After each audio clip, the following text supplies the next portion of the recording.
If you've been in a writer's workshop class, essentially ever, you will have heard of the hero's journey, the supposedly all-encompassing structure all stories ever, trust me bro, fall under. The hero's journey theory, composed in its contemporary popular form by Joseph Campbell in his The Hero with a Thousand Faces, has been absolutely beaten to death by plenty of people before. But I'd like to pitch my own hat into the ring and come in with the steel chair as much as that might be possible. For those unfamiliar, the hero's journey proposes 17 stages that every story supposedly has an equivalent to in the order that the theory proposes. There are actually some pretty persuasive arguments that it's accurate because, of course, if it was considered universally incorrect, it wouldn't have ever gotten popular enough for you to in all likelihood have heard of it before. However, I'm making this video for a fairly specific reason. In my view, a lot of people either uncritically accept the hero's journey as being true for everything and try to squeeze stories that do not in any way fit into it, largely by reducing the meanings of each stage into such vague nothingness that it could describe anything like a bad horoscope. And on the other side, you have people who want to tear the 17 stages limb from limb and dig Campbell up just to beat the tar out of them, and I don't think that's particularly necessary. In my view, because we at JBAT value nuance, the hero's journey actually has some value in helping keep writers, especially newer ones or those experimenting with genres or ideas they're not quite comfortable with yet, to stay on track. But its use should be as a guideline, not a diktat. So up here, sitting on my fence, I will go over what the 17 stages are, talk about how they can and have been used as guidelines, but then give examples that disprove it as an actual predictive element of what goes in any story. Especially since a common thought is that stories that don't follow the hero's journey are largely without plot, which isn't true. So those 17 elements, before we dive into them all one by one, are the call to adventure, refusal of the call, supernatural aid, crossing the first threshold, belly of the whale, road of trials, meeting with the goddess, woman as temptress, atonement with the father, apotheosis, the ultimate boon, refusal of the return, magic flight, rescue from without, crossing the return threshold, master of two worlds, and freedom to live. We have our work cut out for us. Those of you who haven't heard of this before may already be having the thought that these must be so allegorical in their meaning so as to not actually mean that much, and you'd be kind of right. But let's go ahead with the first of those, the call to adventure being that. This is one of the ones that has the strongest argument for being universal, but only because of how unrelentingly general purpose it is. The call to adventure is analogous to the inciting incident associated with Freytag's pyramid, which itself is another supposedly catch-all story structure tool. The call to adventure is whatever event in typically the first moments of the story pull or threaten to pull the protagonist out of the status quo of their life. The archetypical example used to prove this stage in the theory is the good old Star Wars. This is the message Princess Leia sends down to Tatooine that Luke Skywalker finds, calling him to locate old Ben Kenobi and figure out what the space princess is talking about. Finding a counterexample to this isn't particularly straightforward because all the call to adventure is, when you boil it down, is a story starts to happen. If there isn't anything that pulls a character from their status quo, then there wouldn't really be as much of a story to write about. This logic, while mostly true in this case, is the same logic that Campbell tried to apply to every other stage, as if to say all 17 of them are required to have a story in the same way that all stories need to have a beginning and a pulling away from the status quo. The call to adventure might be something that most stories need, but not actually quite all of them. In larger scale stories, something like this will be kind of hard to avoid, but if you must have a defiance of it, short stories are pretty common examples, usually. Take Catherine Ann Porter's The Jilting of Granny Weatherall, which is essentially a stream of consciousness narrative about an elderly woman on her deathbed recalling her life, and in particular her first fiancé not showing up to her wedding, thus jilting her. Was her being left at the altar the call to adventure? Was it the last time before the start of the story she could walk around before laying down on her deathbed?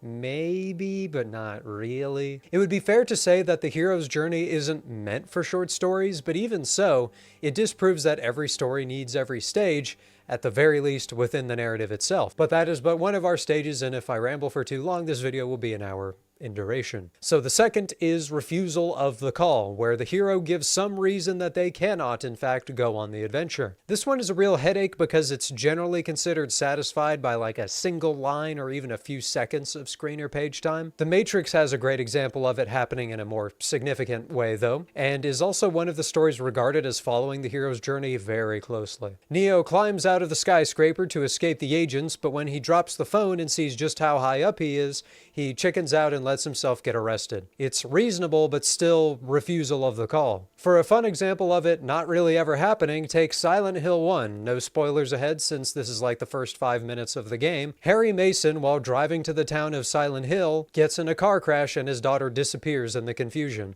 This guy not even once doubts that he's got to find his daughter.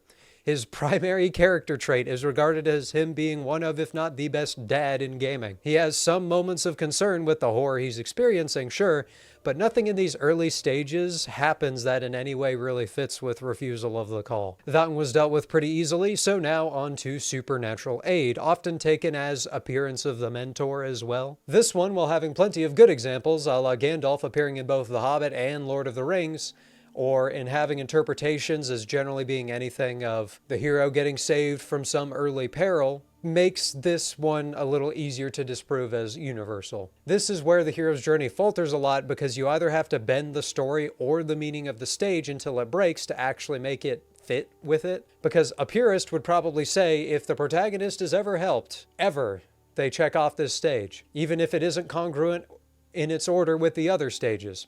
But that's dumb. In any case, a counter example is thus. In Raiders of the Lost Ark, the first Indiana Jones movie, a movie that should really, if any great movie ever did, follow the hero's journey to a T, there really isn't that much of a supernatural aid. You could, I guess, count the end with the Ark, which is supernatural, but that's 12 stages too late and probably would better fit with a different one. Or maybe the plane flight, but he isn't being rescued by some outside source really, just leaving with the guy he planned to leave, and it's a chase scene. I can sort of see the connection, but it's a good example of how these really get bent and twisted around to fit this framework. Other than that, Indy doesn't have mentors. He has friends like Marcus and Sala, but they're not mentors. So, strike 3 for Hero's Journey. The fourth stage is crossing the first threshold. This one is usually the fulfillment of the call to adventure when one can say that the adventure has properly started, more or less. The status quo is dead. And in being so general, this stage is pretty common. To take our Star Wars example, this is when they escape Tatooine on the Millennium Falcon. They're finally away from home and the adventure begins properly. But some stories only have this as an implied stage that doesn't actually happen in the initial narrative. Take Stephen Crane's The Open Boat, a short story about 4 men trying to survive after a shipwreck in a tiny dinghy. The only fitting first threshold crossing here is the boat sinking and them ending up on the dinghy, but that happens well before the story even starts. It's fair to say it has a call to adventure before the story too, I guess, in that being the boat starting to sink. Maybe. But refusal of the call or supernatural aid can only be fit in through pure, not in-text speculation. And ultimately, it's no surprise the first threshold may in some way be kind of universal almost, because all it is the confirmation that leaving the status quo happens. As it's shaping up, all the hero's journey can tell us for certain at this moment is that there's a status quo and then it changes, which is consistent with saying, a series of events occur. Not very insightful. Next on the list is the belly of the whale, which is typically an early stage in which things go wrong. It's a good stage to have because things going bad early raises stakes and shows that fulfilling the promise of the story won't come easy, and it also usually results in an early change in the character to which their newfound hardship transforms them. To take another example of it happening that's kind of fun, in Resident Evil 7, poor Ethan on the search for his wife gets knocked out and set up at a dinner table with the Baker family in a very Texas Chainsaw Massacre-esque scene. This is a terrible place to be, and it is after that that the game sort of begins properly, and Ethan is changed in that he can properly fight back, and he understands more of the threat he's up against. But once again, this isn't universal. Take No Country for Old Men, a notedly unconventional story if absolutely nothing else. Its protagonist, Ed Tom Bell, doesn't ever really have a belly of the whale moment because he's largely observing the action of the plot as it occurs to Llewellyn, who himself has a bit of a better argument for a belly of the whale scene when he's chased into the river, But even that is a bit of a stretch since he remains in that belly for the rest of the story. Things don't ever get better. And, of course, the fact that he isn't the protagonist of the story. But following that, we have the Road of Trials, which in many ways becomes the sort of training montage sequence. If we look at Rocky, this is the sequence that ends with the famous stair climb. This one is very common in certain types of movies, but sometimes even at its vaguest sense of proving one's worthiness, there may not really be an equivalent, or it once again loses specificity to the point of irrelevance. Take The Road by Cormac McCarthy, in which the only argument you can make for there being a road of trials, which you'd figure there would be in a book called The Road, is that it's the entire story, which is a cop-out. Bad things happen, so it's basically the road of trials, guys. Even though that puts it out of step with every other stage it would apparently have. The next one is very easy, The Meeting with the Goddess. It's easy because, one, it's so specific that when not verbatim followed, it basically becomes as vague as an external force helps. And two, it is literally just a conceptual repeat of the supernatural aid stage from earlier, which, in needing to just be a rephrased repeat of an earlier stage, hints again towards the hero's journey not really meaning much specifically. It happens in The Matrix when Neo meets the Oracle, but is lacking in, say, Predator. Is Predator the peak of narrative storytelling? No, but there's nothing even close to resembling it throughout the movie. Is it because Dutch doesn't really develop as a character? Maybe. But it is undeniably a story with a hero, and there really just isn't a goddess meeting type thing. Next is the Woman as Temptress stage, otherwise known as Temptation from the True Path. Another stage that is great to have because it can be great for character development. But like a broken record, I say you do not need it. It happens in Indiana Jones and the Last Crusade through Elsa, the lady who turns out to everybody's surprise to be a Nazi spy. And the only Indiana Jones girl to also be just straight up evil. But some characters just don't get tempted. Take, for example, WALL-E from what I'd argue might be the best 2000s Pixar movie. There are a fair amount of hero's journey elements throughout the movie, but at no point is WALL-E ever particularly tempted by evil. He's generally of the same mind throughout. Next is Atonement with the Father, or the Abyss stage. It appears that in the original writing, Atonement with the Father is the main focus, and the Abyss was maybe tacked on there at some point, which is also cheating a little bit. But in any case, this moment is meant to be either the confrontation with death or a figure that holds power over life and death, which is both abstract and specific, kind of. It might be best explained with a slightly different example. One could regard the original trilogy in Star Wars as one single story in a way, and the midpoint of it is about when Luke and Vader battle in Empire Strikes Back. Luke is at his lowest, considering he reckons with the Father quite literally and then actually falls physically. But as for counterexamples, most stories do have a point somewhere in the middle where things are at their worst, which is a kind of lame, boring, non-specific way to connect it to this structure. But in general, it is good to have a low point somewhere in the middle of the story. However, once again, it's just some stories aren't structured that way. A good example here would be Umberto Eco's The Name of the Rose, which I recently finished and will be spoiling, as you should assume I will be doing for every piece of media mentioned hereafter as we're approaching the end or at least climax of a story. There's no abyss here in the sense that there's no dark moment in the center of the story from which things improve. More or less, things just get continually worse.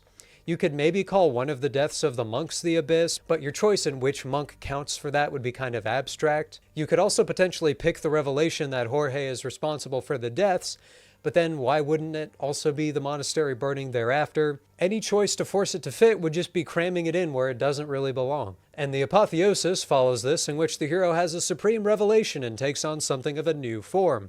Luke trusts the Force, Neo becomes the One, the brothers and stepbrothers start singing. This typically makes for iconic moments, and there are plenty of examples.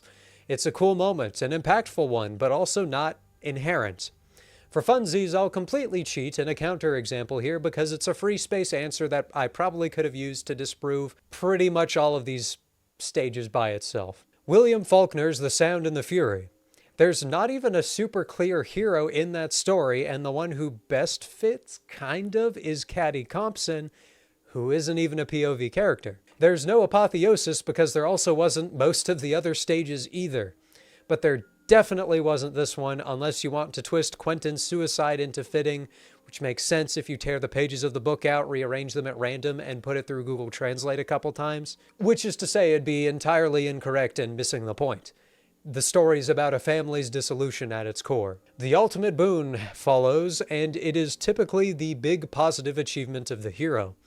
The Death Star explodes. It's the acquisition of the Holy Grail of the story, the object of the quest, which, ironically and tellingly, doesn't actually happen in Indiana Jones and the Last Crusade, a movie about hunting the Holy Grail, though it does have an ultimate boon moment.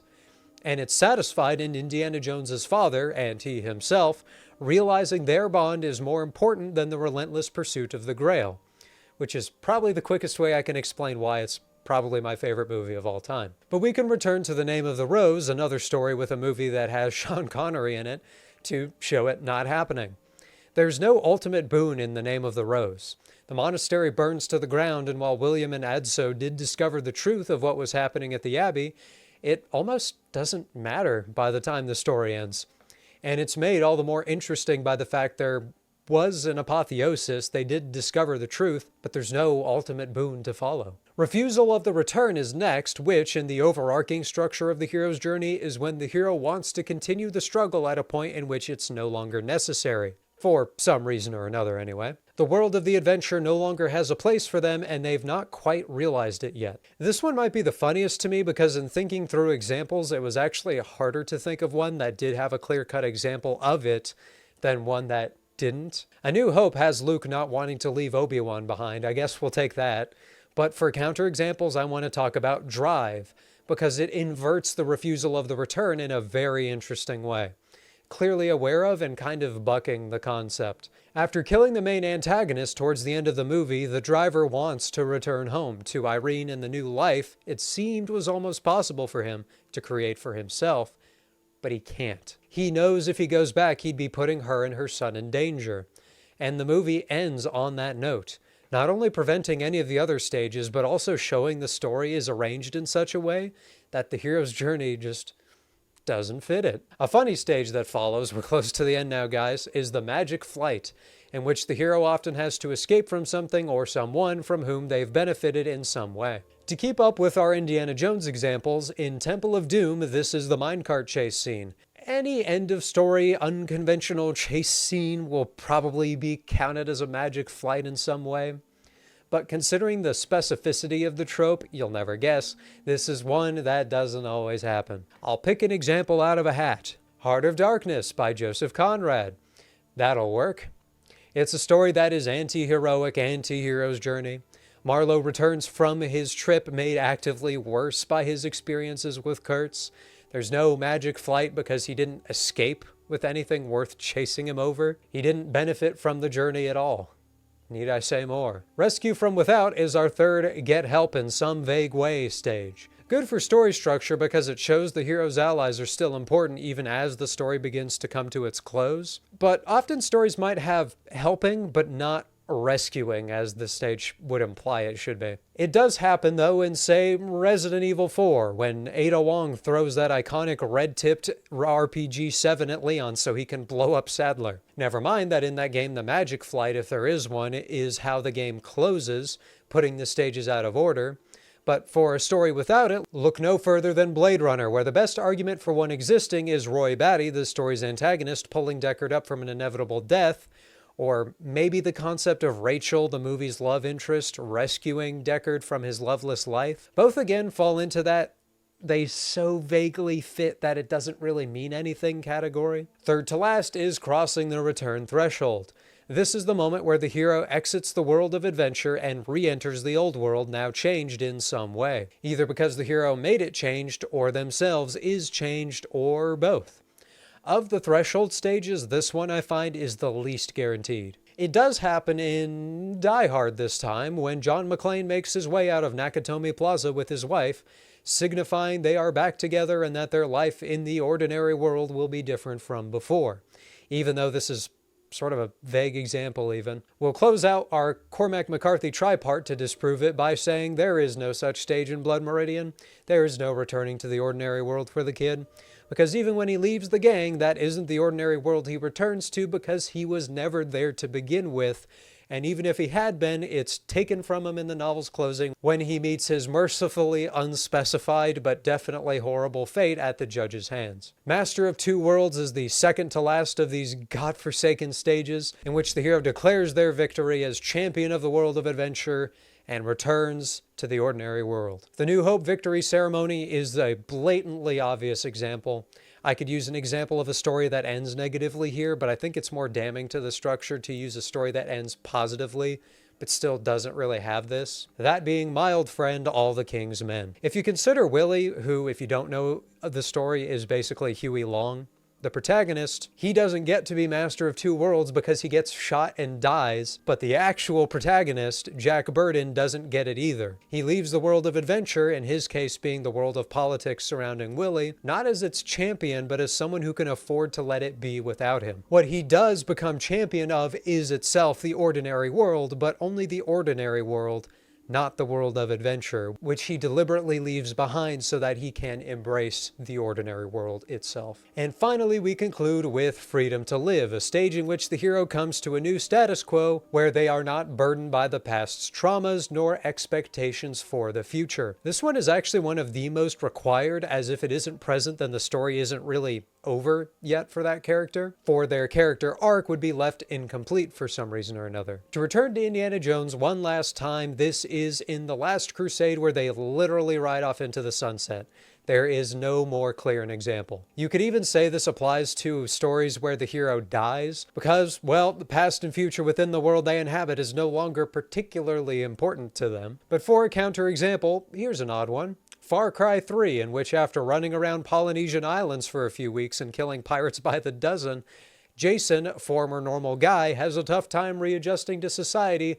Who'd have figured? Even though I wouldn't say Far Cry 3 bucks the hero's journey all that hard, it definitely does not fit the bill in this stage. So where does all that leave us now that we're done with that? With a slightly overlong video probably, and I hope a clear establishment that presence or lack of presence of the hero's journey does not in any meaningful way predict the direction of every story ever written, but it also doesn't predict its quality. Stories can be great and plenty varied while sticking very close to the hero's journey, but you can verge almost entirely outside of it as well. Hopefully, if nothing else, this video serves the purpose of recontextualizing it so it's not a rule but a suggestion for the way stories can look. For if we took only the parts of the hero's journey that were almost universal, we'd only know that a story is a series of events that occur and are written about because they aren't the status quo, which, if that's the big insightful way of describing every story ever written, then one must really not be thinking about stories very much. Anyway, today's another very rambly video. If you have any thoughts on the hero's journey, examples or more counterexamples, let me know about them in the comments, which I try to read as many of as I can. In addition, every like and subscription goes a long way. We also have a Discord if you want to hang out with my editor and I, and a Patreon if you're crazy enough to want it, where we post all our videos a week early. On that note, I'd like to thank our patrons: Shadowrunner, Sonny, Isaac Parrott, Raymond Don, and Sadako of the Knights of the Inner Circle. Vion and Jodion Void, our knights, and Greer, our loyal squire. Anyway, I hope you enjoyed, and remember, don't take this video as saying there's something wrong with using the hero's journey. There isn't. It's just that you have a choice on whether to use it or not.